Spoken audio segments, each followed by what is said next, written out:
Então, boa noite, pessoal. Iniciando a nossa 12ª aula, né? Que no caso é a última aula que a gente vai ter, o último encontro síncrono, né? Que a gente vai ter aqui no curso, tá? Basicamente, na aula de hoje, eu vou fazer uma revisãozinha sobre a prova. Na prova, assim, adiantando, né? O conteúdo da prova vai ser basicamente os diagramas que nós começamos a ver na unidade 2 e terminamos na unidade 3. Então, aqui, nessa aula em específico, eu quero passar aqui pelos diagramas que nós vimos, tá? E relembrar a vocês, né, os pontos mais importantes, né? Então, a aula consiste basicamente nisso.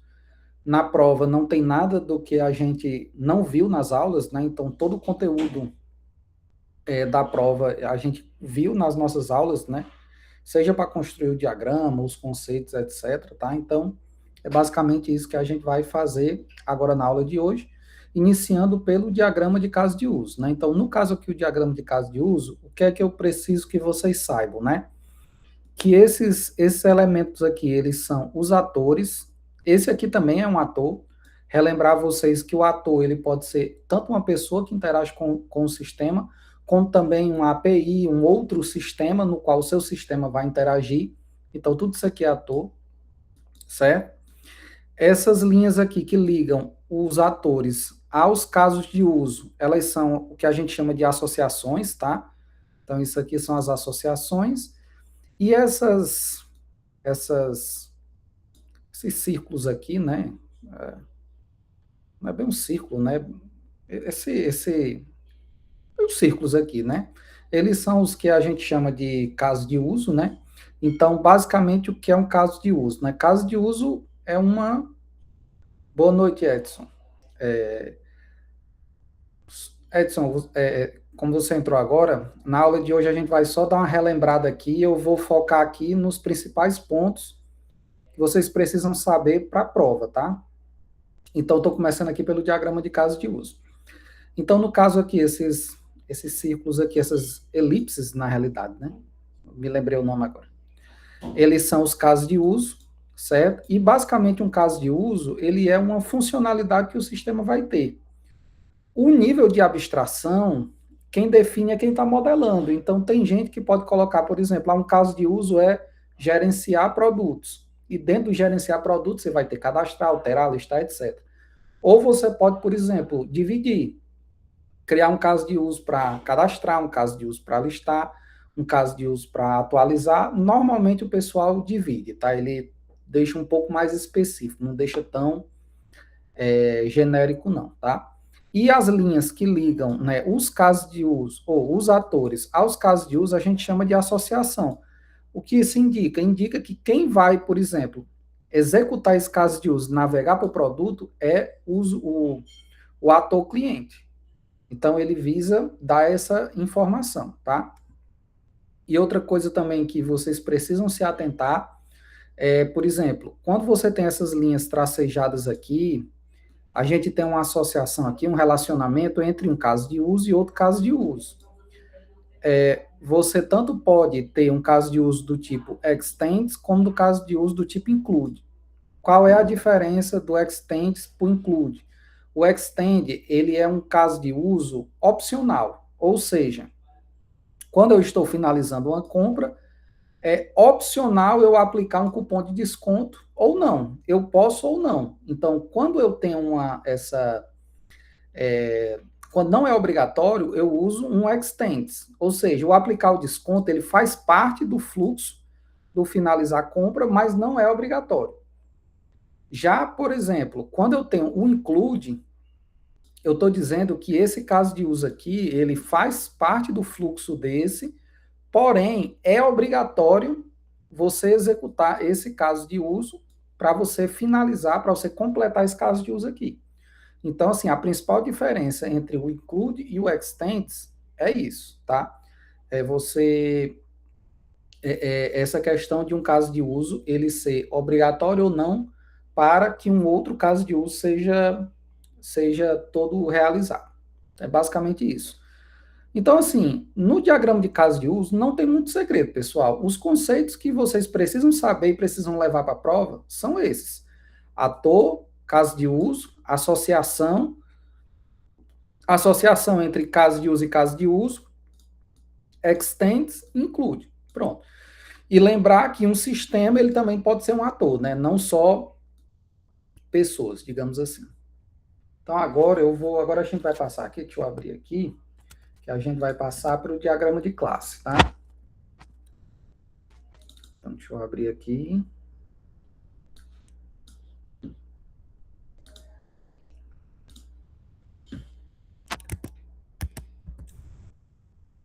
Deixa eu apresentar aqui o diagrama de classe.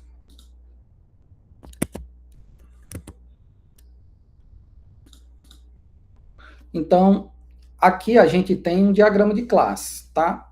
Na prova, óbvio que não vai ter para fazer, nem para criar um diagrama desse tamanho aqui, né?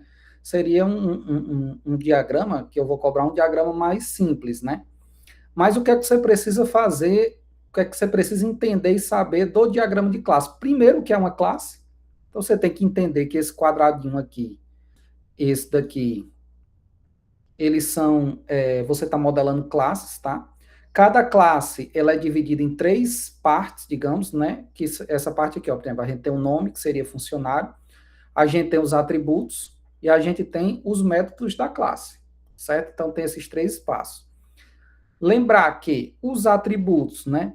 Como a gente sabe, eles podem ser privados ou eles podem ser públicos, eles podem ser default, eles podem ser protegidos, porque isso é o que o Java, por exemplo, ele e a orientação a objeto, eles implementam, tá? Então, lembrar, por exemplo, que quando a gente tem esse tracinho ou sinal de menos aqui antes do atributo ou antes de um método, você está dizendo que esse atributo ou método, ele é privado. Já se você tiver o maisinho aqui, você tem que lembrar que ele é um atributo ou método público, tá? Então, outra coisa também, né? Você lembrar que, por exemplo, todo atributo ele é de um determinado tipo, né? Então, por exemplo, o nome ele é um string, um preço, por exemplo, ele vai ser um número, e assim sucessivamente. Uma data de nascimento, ele vai ser do tipo date, etc. Então, os tipos dos atributos você coloca aqui, que são, após o nome do atributo, né? Você coloca o tipo dele, né? Já nos métodos, né? Você tem que depois do nome do método, você tem parênteses, que é basicamente os parâmetros que essa função ou método eles vão receber. Aí você tem 2 pontos aqui e você tem o retorno dela. Então, essa função, nesse método, ele pode retornar um string, ele pode retornar um valor booleano, que é para dizer se deu certo ou não, ele pode não retornar nada. Então, quando você não quer retornar nada, você coloca o void, né? Que é para indicar que esse método não vai retornar nada. Ok? Então, assim, você compreendendo a estrutura de uma classe, certo? Depois a gente vê o quê? Os relacionamentos que uma classe faz com outra classe. E aí aqui a gente tem alguns tipos, né? A gente tem, por exemplo, esse tipo aqui, que é uma associação simples, tá? Que é essa aqui de administrador para relatório, tá? A gente tem uma associação de herança, que é com essa setinha aqui, que quer dizer basicamente que essa classe funcionário ela vai herdar todos os atributos da classe pessoa, ou seja, o funcionário ele também tem, por exemplo, o atributo nome. Por quê? Porque ela recebe via herança. Você também tem esse relacionamento aqui, que é o relacionamento de composição, tá? Esse relacionamento de composição quer dizer que o endereço ele faz parte do objeto pessoa, tá? Então, é basicamente isso. Existe também uma variação que é esse mesmo associação aqui, só que esse losangozinho aqui, ele não é preenchido de preto, ele é branquinho, né? Tem um fundo branco, que seria a agregação, que basicamente o que seria uma agregação é que uma classe, né, um objeto de uma determinada classe, ele faz parte do objeto de outra classe, porém, ele existe independente da classe ao qual ele pertence existir. Aquele objeto existe independente da classe ao qual ele pertence existir. Já quando você coloca a composição, é como se você estivesse pensando assim, não faz sentido existir um endereço isolado de uma pessoa, ou seja, um endereço sem estar ligado a uma pessoa. Então, é essa a ideia que você Tem, tá? E aqui também você tem o relacionamento, né, de classe associativa, né? Que é basicamente quando você precisa modelar uma classe que ela vai receber atributos não de uma entidade em si, mas de um relacionamento. Então, no caso aqui, por exemplo, eu tenho um funcionário que atende um paciente. Só que o atendimento em si, ele tem diversos atributos que você precisa guardar. Qual vai ser a data do atendimento? Aqui tem, né? A data, qual vai ser o profissional, qual vai ser o paciente, se foi concluído ou não, qual é o plano que ele usou e etc. Então, assim, quando a gente tem essa classe, certo? Que ela está ligada, digamos assim, ela está associada a um relacionamento, a gente diz que ela é uma classe associativa, tá? Diz que é uma classe associativa. Por quê? Porque os atributos dela fazem parte desse relacionamento aqui, atendimento. Então, é basicamente, deixa eu ver se tem mais alguma coisa. Sim, e a questão da multiplicidade, né? Que, por exemplo, que são esses númerozinhos aqui que a gente tem nos relacionamentos. O que é que a multiplicidade quer dizer? Ela quer dizer, para quem está vendo e para quem vai implementar, como vai se dar, ela está especificada no relacionamento que você modelou, né? Então, por exemplo, aqui a gente tem um número 0,1 e aqui tem ponto, asterisco, né? Então, basicamente, aqui o que é que está acontecendo? A gente está dizendo que um funcionário ele vai atender um ou muitos pacientes, ou seja, um funcionário ele não atende ninguém. Por exemplo, se não tiver ninguém para atender, não tem um atendimento, né? Então, obrigatoriamente, como é que se diz? Um funcionário ele vai atender um ou muitos pacientes e um paciente ele pode ser atendido, né, por zero ou um funcionário, né? Então, no caso, o relacionamento é esse. Por que que tem um zero aqui, né? Eu consigo imaginar que a pessoa que modelou esse exemplo, ela poderia, por exemplo, o que ela está querendo modelar aqui é basicamente assim, que o paciente, ele pode, por exemplo, entrar num site ou num sistema e ele mesmo agendar o atendimento dele, né? Pelo aplicativo, alguma coisa do tipo. Então, o paciente não precisaria de um funcionário para marcar, porém, como tem um aqui, você também pode ter, né, um funcionário que lhe atendeu. Porém, quando um funcionário realiza um atendimento, obrigatoriamente tem que ter um paciente, ou muitos, né? E aqui ele modelou que um paciente ele só pode ser atendido por um funcionário, ou seja, não são muitos, né? Então, esse o relacionamento que está posto aqui. Aí, veja que em vários relacionamentos você também tem a questão da multiplicidade. Mas o que você precisa entender é só essa lógica, né? Você sempre pensa desse jeito aqui. Um funcionário se relaciona ou se associa a quantos? Ele se associa a um ou muitos. E um paciente se associa a quantos nesse relacionamento? A nenhum ou no máximo a um. Então, basicamente assim que é nessa lógica que você consegue entender e mapear bem a multiplicidade, certo? Então, você entendendo o conceito de classe, atributo, método, visibilidade, né, privado, público, relacionamento de herança, relacionamento de composição, relacionamento simples, classe associativa, pronto, eu creio que se você tiver bem esses conceitos bem na sua cabeça, você consegue fazer tranquilamente, tá? Pronto, agora, um outro diagrama que a gente viu foi o diagrama de sequência. Que eu vou abrir aqui para vocês, tá? Diagrama de sequência.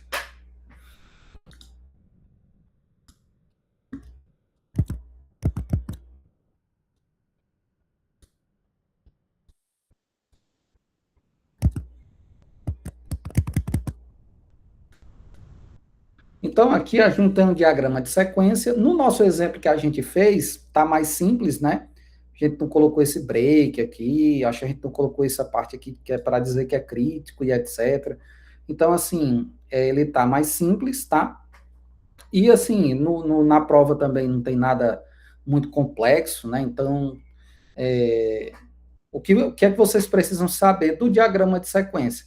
Que o diagrama de sequência basicamente visa mostrar como se dá a troca de mensagens no tempo para uma determinada funcionalidade. Então, você veja que o diagrama de classe, você estrutura quase que um módulo inteiro, tá entendendo? O diagrama de sequência, não é para você modelar, por exemplo, um sistema inteiro com diagrama de sequência. Não, o diagrama de sequência, ele vem para você modelar, às vezes, algumas funcionalidades mais específicas, mais complexas.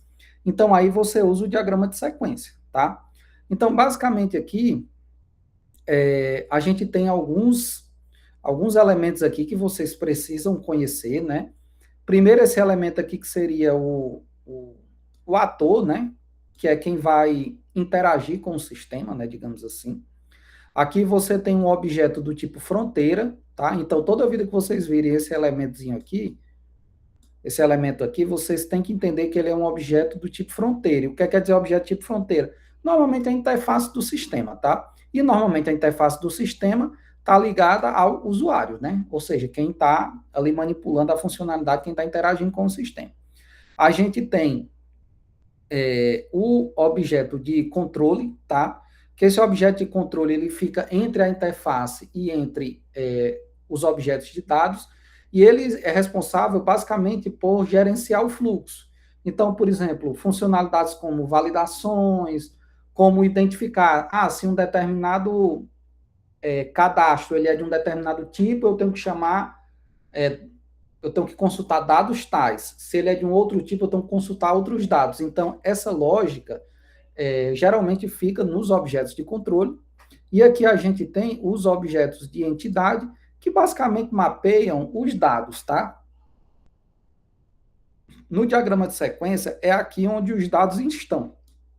Então, basicamente, o fluxo o usuário, né, ele se comunica com a interface, que se comunica com o controle, que vai buscar os dados, né, ou buscar os dados, ou salvar os dados, ou atualizar os dados nas classes de entidade. E aqui isso aqui é como se fosse um objeto simples, tá? Isso aqui é um objeto simples. Mas veja que tudo isso aqui é objeto, tá? Tudo isso aqui é objeto. Só que objeto do tipo controle, do tipo entidade, do tipo interface e etc, tá? Veja que todos eles têm essas linhazinhas pontilhadas aqui, ó. Essas linhas pontilhadas, elas são as linhas da vida, tá? De cada objeto, tá? E aqui, nessas setinhas aqui, a gente tem as mensagens, porque o objetivo do diagrama de sequência é basicamente modelar a troca de mensagens entre os objetos. Então, assim, esse objeto aqui, funcionário, ele passa uma mensagem, que a gente chamou aqui de selecionar categoria, para o objeto de interface. Já o objeto de interface, ele passou uma mensagem, que é categoria selecionada, para o objeto de controle. O objeto de controle, ele passou uma mensagem chamada consulta categoria para o objeto de entidade de categoria, tá? Aqui a gente poderia ter um retorno, né, digamos assim. Só que nem sempre a gente mapeia retorno, por quê? Porque polui como é que se diz? Polui muito o diagrama. E às vezes você fica implícito que consultar categoria, ele vai retornar alguma categoria, né? Então, como fica implícito, você acaba não modelando, tá? Mas aqui, por exemplo, aqui a gente tem um exemplo de uma mensagem de retorno. E toda a vida as mensagens de retorno é com essa linhazinha pontilhada aqui. Então, com a linha reta, normalmente a mensagem, né? E a linha de retorno geralmente com essa linhazinha pontilhada aqui. Então, e você veja que o fluxo temporal ele ocorre de cima para baixo. Então, primeiro acontece isso aqui, depois acontece isso, depois acontece isso, depois isso, depois isso, depois isso, depois isso e finaliza. Então, no tempo, o fluxo ele é sempre de cima para baixo. Então, o objetivo é você mapear essas mensagens que são trocadas entre esses diferentes tipos de objeto. E óbvio que quando o programador ele pega um diagrama desse para implementar, aí assim, dependendo do framework que ele estiver utilizando, dependendo da linguagem, da tecnologia, ele vai converter, né, cada estrutura dessa daqui, controle e tal, para o que se adequa ao framework ou à linguagem que ele está trabalhando, tá? Então, por exemplo, se eu estivesse trabalhando como na UFESA, né, o CIGA, né, com JSF e tal, por exemplo, isso aqui ele vira um MBIM, que é o que a gente chama que é essa camada de controle, que fica entre a interface e os dados. Essa camada aqui, por exemplo, você já transformaria ela em duas, né? Que é a camada de entidade, que é onde tem a especificação do objeto propriamente dito, e a camada que a gente chama de DAO, né? Que seria o responsável por acessar o banco para salvar, consultar e etc. E aqui seriam páginas de JSF, tá? Então, eu acredito que vocês, entendendo esses conceitos aqui, vocês não vão ter dificuldade. E óbvio, assim, que não tem nada de outro mundo na prova, tá entendendo? Entendendo esses conceitos do diagrama de sequência, creio que não haverá nenhum problema. E por fim, pessoal, para fechar os diagramas que nós vimos aqui na disciplina, né? Vou abrir aqui o diagrama de comunicação. Deixa eu abrir aqui, um minuto.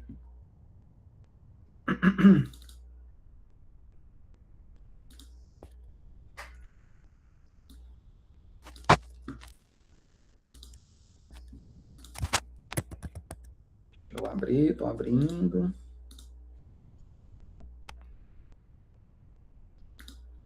Aqui.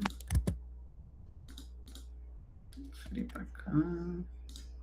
Então, pronto. Então, por fim, a gente tem o diagrama de comunicação, que ele, assim como o diagrama de sequência, o objetivo dele também é modelar as mensagens que são trocadas entre os objetos. Então, você veja que até os símbolos são muito parecidos com o do diagrama de sequência. Aqui a gente tem um objeto de fronteira, aqui a gente tem um controller, aqui a gente tem uma entidade, aqui a gente tem o objeto lá que representaria, né, o usuário do sistema, tá? Só que aqui você veja que não tem aquelas linhazinhas da vida aqui, entre aqui os elementos, né? E você veja que as mensagens aqui, elas são todas enumeradas, tá? Então aqui, ó, é 1.1, 2, 2.1, aí aqui, ó, tem 1.2, 1.3, 2.2, 2.3, 2.4, 2.5. Então aqui, como a gente não tem aquela questão das linhas da vida e a ordem, né, de que de cima para baixo você está andando no tempo, digamos assim, para você saber a ordem do que é executado primeiro, porque imagine, se você tira esse 1 daqui, tira esse 2 daqui, e você tem essas duas mensagens, como é que você sabe qual vai executar primeiro? Ele vai executar primeiro essa ou ele vai executar primeiro essa? Então, aqui no diagrama de comunicação, ele é como se fosse o diagrama de sequência, só que a gente não tem as linhas da vida, então ele não é baseado no tempo, e a forma que a gente controla a ordem de troca das mensagens é enumerando as mensagens, tá? Então, cada mensagem dessa, 1, 2, é como se fosse um fluxo de mensagens, né, que você está tratando. Dependendo da funcionalidade, você pode ter 1, 2, 3, etc, tá? E os números aqui, ponto 1, ponto 2, ponto 3, nesse fluxo aqui, qual a ordem da troca de mensagens, né? Então, é basicamente isso. Lembrando, né? Objeto de fronteira, objeto de controle, objeto de entidade, usuário, setinhas.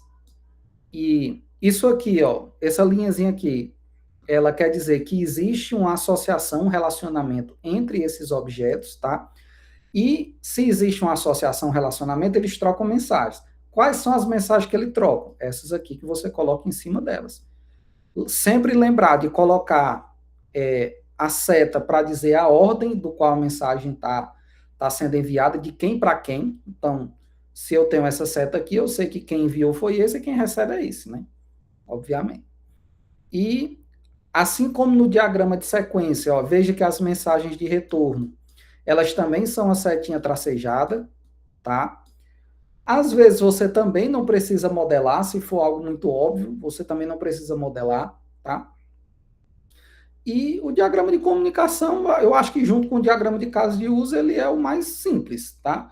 Acho que o diagrama de classe e o diagrama de sequência, eles são um pouco mais complexos. Então, basicamente, a prova, ela foi só diagramas. Então, se você souber esses conceitos que a gente relembrou aqui nessa aula, né? Se não relembrou ou não entendeu, aí eu convido vocês a voltarem na aula específica do diagrama, porque lá a gente constrói o diagrama juntos, né? Então fica mais fácil de entender alguns conceitos. E para finalizar, as provas elas não são ou as questões elas não são objetivas, elas são discursivas, tá? E basicamente assim, pode ter questão para criar, pode ter questão, por exemplo, eu posso lhe dar um diagrama desse aqui e ter algumas coisas erradas aqui nesse diagrama. E eu posso perguntar para você o que é que está errado. E o que é que você faria para consertar esse diagrama? Então,